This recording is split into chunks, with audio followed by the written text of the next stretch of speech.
Hey everybody, happy Monday to you. Thanks for being here with us on Northern Life. Hopefully you all at home got the pink memo as well. Yeah. I don't know what happened. How did we all end up wearing pink today? That's so funny. So weird. I just saw it in the closet. I was like, that looks like a good shirt for today. Yeah, when I go back out to my cabin, I pack a bag of 4 different shirts, and I'm like, that's a solid Tuesday or Monday shirt. I'm like, this is a beautiful shirt right here. So there we go. It all worked out. And we're looking bright. We're looking and happy. spring-like. Yeah. It is very springy. spring-like. Easter-like. Heading Yeah. into April here. Let's do True, it. especially after all that nasty snow last week. Yeah. Sheesh. So sick of it. Well, Hunter, the summer solstice is coming up June 20th already. That's just around the corner, really. And guess what? The Farmer's Almanac is predicting that summer will arrive with unsettled to stormy conditions for most of the country. The Farmer's Almanac is saying the heat is on in the summer of 2025. Our north central region is predicted to be scorching with average rainfall, they say. Studies show the almanac is only 52% accurate, so give or take. Yeah. Almanac. What do you say? Palmer's Almanac kind of gives meteorologists a little bit of a bad name, a little bit. It forecasts a little bit too far out Sure. to what a normal meteorologist might do. And it's more of a climatologist that should be looking at far out sort of data there. So 3 months away, talking about storms developing, that's way too far out to talk about. We don't have that specifics. technology? We don't have that technology yet. It's the chaos theory. The further you go out, the more things that come into play, and it's just so uncertain. And that's why you guys only put out your snow maps like a certain amount of time before the snow event, right? Exactly, especially with these late season storms, because it's just so uncertain. Any change in temperature is going to impact your forecast greatly. So 2 to 3 days before, we try to put out a snow map. That's our goal anyway. As I say, take it with a grain of salt. Exactly. That's one of Adam Lorch's favorite sayings. Let's stick with the weather here. The other day during our 4 p.m. newscast, Hunter and I were joking during the commercials about how Hallmark, you know how they have all sorts of weird themes for their movie? They should have a weather-related love story. And funny enough, they do.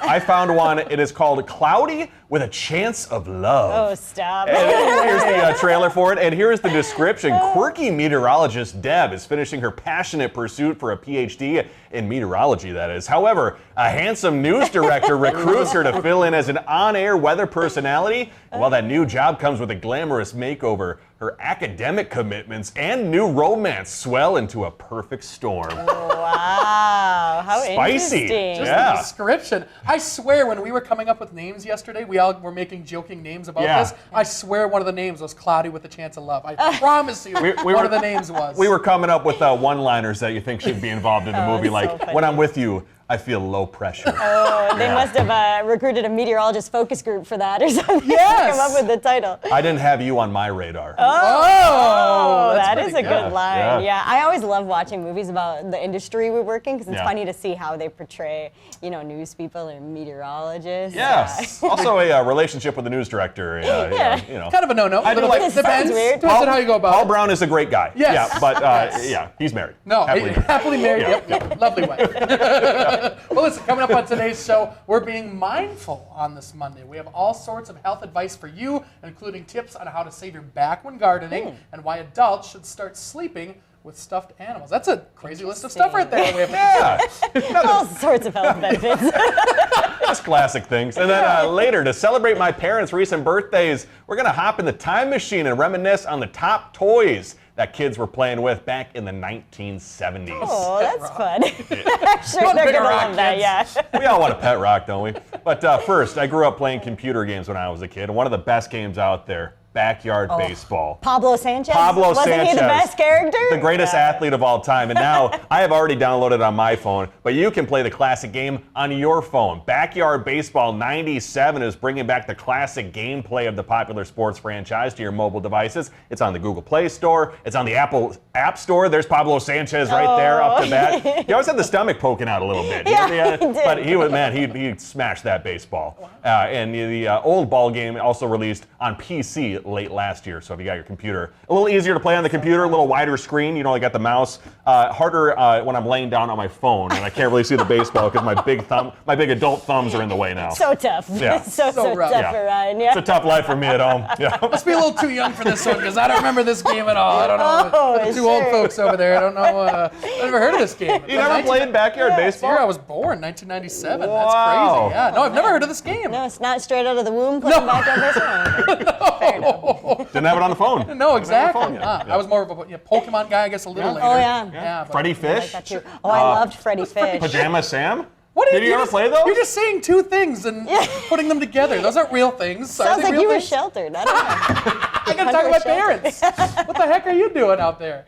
Well, playing video games might not be as bad for kids as our parents told us. According to a study, playing video games might actually have increased the IQ in some children. I'd like to think that's me. Yeah, same here. The results are probably shocking for some, especially considering mainstream narratives that gaming is bad for young minds. However, watching TV and using social media doesn't seem to have a positive or negative effect on a child's intelligence. That's good because Wells is already very interested in TV. Wow. He like cranes his head around when he's looking and the TV's on. He's like, what's going on with the TV? I'm like, Gotta aren't check you it supposed out. to not be watching that already? You're like 5 months old. Get him started on some backyard baseball, you know, There build we the go. IQ from Yeah, here you go, buddy. I definitely Play think on mom's phone. I grew up playing a lot of video games, and hopefully I'm intelligent. I'm not sure I haven't taken the test. I'd say all three of us here are pretty fairly intelligent. Yeah, but I think I'm a very visual learner, and I'm wondering if that's due to playing so many video games. When that's someone's interesting. explaining something, I need to see it like on a map. I'm just waiting for the day very soon where Wells sends me a Facebook request, Facebook friend request, probably in the coming weeks or something like Yeah, that. we'll get his account all fired up. Oh, sheesh. Quickly before we head to break, want to take some time today to say goodbye to something that meant a lot to us here in the Northland.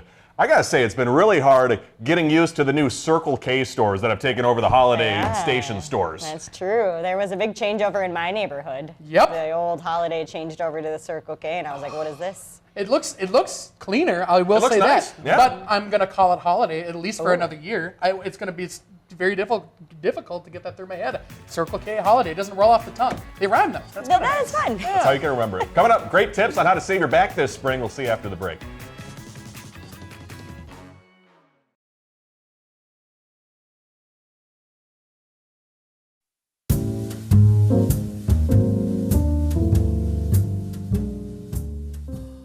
Did you like that intro? That was fun. great. Yeah. Good job, man. I feel like I'm at a jazz club right now. Well, welcome back, everybody. We're celebrating Mindfulness Monday here on Northern Life. And our first topic, are you so busy that you have to schedule worry time into your daily schedule? New research from Avocado Green Mattress reveals that 1 in 10 young Americans do so, meaning 10% of Gen Z and millennials schedule a specific time in their day just to worry. That is compared to just 3% of Gen X and baby boomers out there. And people claim that scheduling that time helps to reduce the amount of time that they spend worrying and allows them to manage their anxiety better. So, how do you stop worrying after your window? That's a good question. Riddle me that. Just shut it off. I don't know how that You works. stuff it way deep down and you don't think about it ever Yeah. again until your schedule worry time. There we go. Yeah, I will yeah. say I'm a procrastinator. I'm not good at scheduling worry times, but the closer we get to the deadline, all of a sudden it just consumes me, and that's all I can think about. Yes. So that's the life of a procrastinator. What can you do? You have to schedule out a 2-hour block just to worry. Yeah, 2 hours. I gotta wait for 2 hours. You can schedule as much time as you want. Okay. Okay. It's a small fraction of the time I actually spend worrying throughout the day. Which is 24/7. Random things, yeah. Yeah, it just takes up the I'll take the entire 2 schedule for hours. me. I have Yeah. dreams about it too. Yeah. It's the worst. Stuffed animals aren't necessarily just for kids. Experts say adults can sleep with them too, and some might think it even might be a good thing for adults to sleep with stuffed animals. It also appears to be getting more common. Plush sales grew during the COVID-19 pandemic. One industry expert says in 2024, about a fifth of plush toys were sold to adults over 18. According to one expert, stuffed animals can help with better sleep by giving the brain a signal that it's time to wind down. I don't personally have any stuffed animals. I would be open to trying something like that, I guess, but cuddle with anything I can, I guess. I don't know. Interesting. I hope my sister wouldn't mind me outing her here, but she has a whoa. stuffed animal. Okay, Yeah, yeah, alright. that she has. In her 20s? Yeah. Okay. Yeah, it's called a nani. I've heard of A that. stuffed animal that she's had for a very long time. Wow. Yeah. I know So- folks have like their little blankets that they still have, like from Yeah. when they were kids and adults. Yeah, little binky. Oh, Blanky? Blanky, yeah, Call not it a a binky? binky. Oh, binky's not that. yeah. Oh, okay. if you still have a learning. binky, That might be interesting. Yeah. I'm sure that would probably help you during your scheduled worry time. Put a binky in. Yeah, that Suck on your thumb. probably make you feel a lot better. Yeah. I sleep with a real animal, Harry. He sleeps on my bed. Yeah, he's not He's a little stuffed. too large. Yeah, Real. no, I'm very real. Yeah. And so real that he moves around in the night and gets in your way. Oh, so that Harry. isn't exactly as relaxing. Take it easy here. Yeah. Well, now to a hobby that continues to gain popularity. Gardening can be fun and good for your health. However, it can also take a toll on your body. Mandy Gaither shares advice on how you can save your back while gardening this year. It's time to get outside. Your backyard is blooming with possibility, and experts say gardening is good for you. Being outdoors really helps you fight osteoporosis because it helps build vitamin D in your system. And gardening is exercise. But Dr. Deborah Benzel with Cleveland Clinic Center for Spine Health says if you're not careful, the hobby can also wreak havoc on your back and body, especially if you are more sedentary in the winter months. It's hard work, and just like any exercise, you have to prepare yourselves. Before you head out to the garden, Benzel says to warm up and stretch, then take it slow. Start off in smaller intervals and don't try to do everything at once. Gradually increase time in the yard, which she says will build up your stamina, and focus on your form. Don't bend over because that can strain your neck and back. You want to kneel, you want to sit on a chair, you want to use some kind of stool so that you're not bending over. Finally, use good tools. Benzel says that can help enhance your ability to effectively garden and help avoid unneeded strain on the body. Afterwards, make sure you stretch. To loosen up your back, to loosen up your shoulders, and help that recovery process begin to rebuild your body so that you can head out into the garden the next day. I'm Mandy Gaither.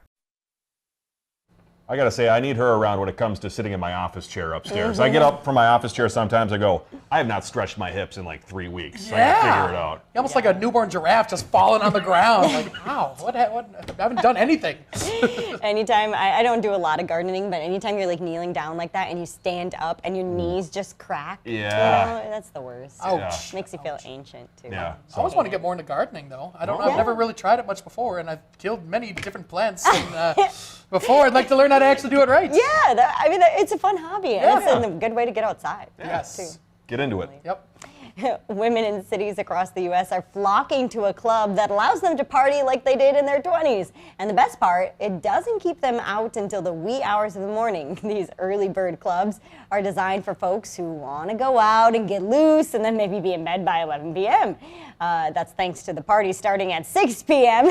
instead of much later, as some parties do. The party started in Chicago and have caught on in other cities. This would be perfect for me. I love to go to bed at like 9 o'clock. So, Would you go to something like that? I'd give it a try. Yeah, party Yeah, start? sure. I mean, even in college when folks were like, yeah, we're going to get there at midnight, I'm like, I'm ready to get there at 9. Yeah. I don't know. I'm young. I was young at that time. I didn't know why folks you'd stay out till 2 or 3 a.m. too. Time to wrap it up. Yeah, it ain't my life anymore. I got to stretch now before gardening. Yeah. Coming up, the best toys from 50 years ago. We'll break them down coming up after the break.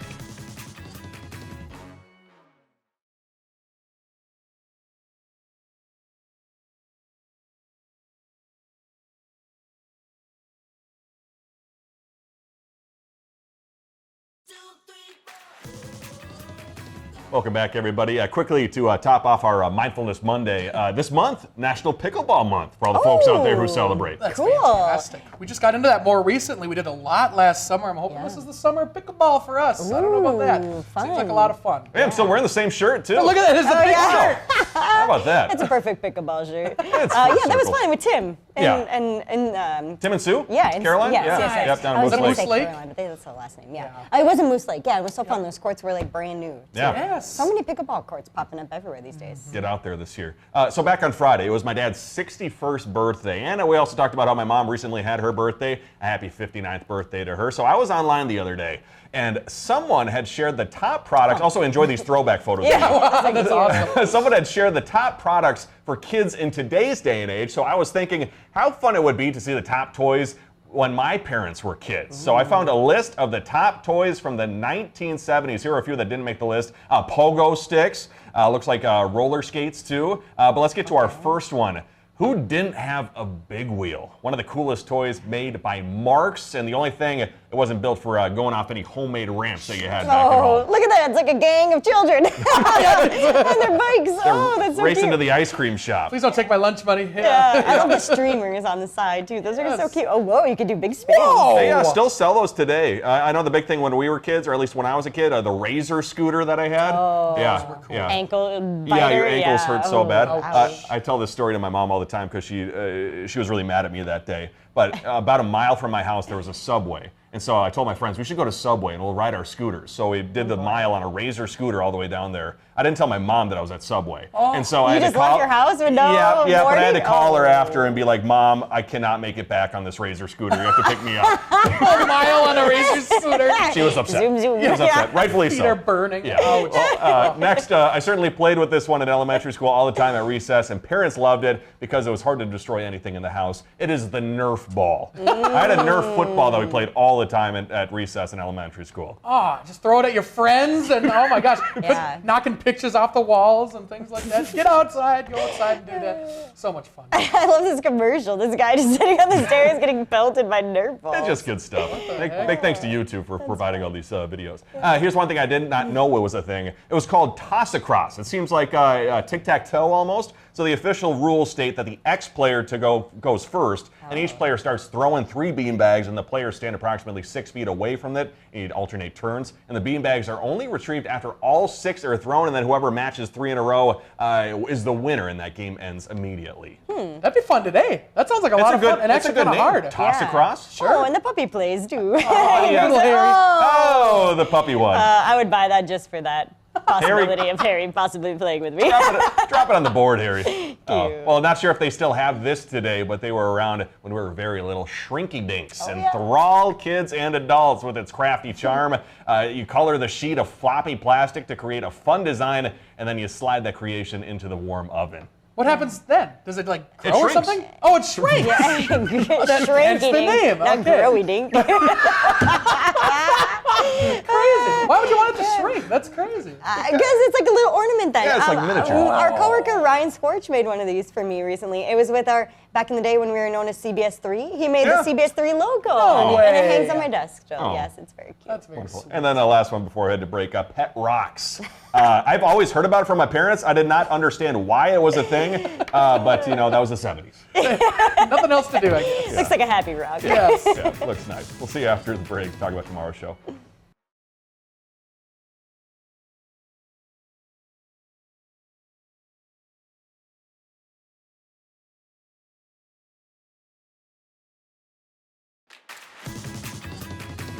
Welcome back, everybody. When we see you again here tomorrow, a northern Minnesota treasure that draws outdoor enthusiasts from across the nation is celebrating its 50th birthday. Voyageurs National Park was established back in 1975. So we're going to talk about the special events that are going on to celebrate that huge, big milestone this year. So cool. Yeah, it is beautiful up there, too. If you haven't had a chance to go to Voyageurs National Park, I mean, it's enormous. But even just going into a little part of it is fantastic. You should definitely try us out. Awesome. Yeah, and before we go today, Hunter, big news for you. The current cast members of the Emmy-nominated TV show Whose Line Is It Anyway have announced they are coming to the Deck Symphony Hall on September 13th, and we're told it'll be a 90 minutes of hilarious improvised comedy and song, all based on audience suggestions. I love those guys so cool. much. Such a great show. They've actually been to the deck before, and I saw them when they came last time. So funny. So I highly recommend you going again. I might go again, too, just because it's amazing. Yeah. It's fantastic. Great show. That was a great show growing up. You guys might have to go on stage and do a little participation. When you did last time with the whole blindfold. Remember that? Oh, okay. Little I'd improv. like to do that. That'd Sure. be fun. Yeah, a little improv on the comedy. I know Ryan Stiles, I believe, is one of the cast members. Yes. Yeah. One of my Greg Proops, I believe, is also. And Definitely miss Wayne Brady on that cast. Oh, he was Yeah. amazing. He was Yes. great. Yep. Same. Well, thanks for joining us today. Never seen the show. We love you. We'll see you tomorrow. Find some time to throw a line or just head outside to unwind. That's the life in the great North Woods. Hike or bike, whatever you like. Get out in the day, enjoy the night. Yeah, we got the life in the great North Woods. Yeah, we got the life in the great North Woods. Yeah, this is Northern Life.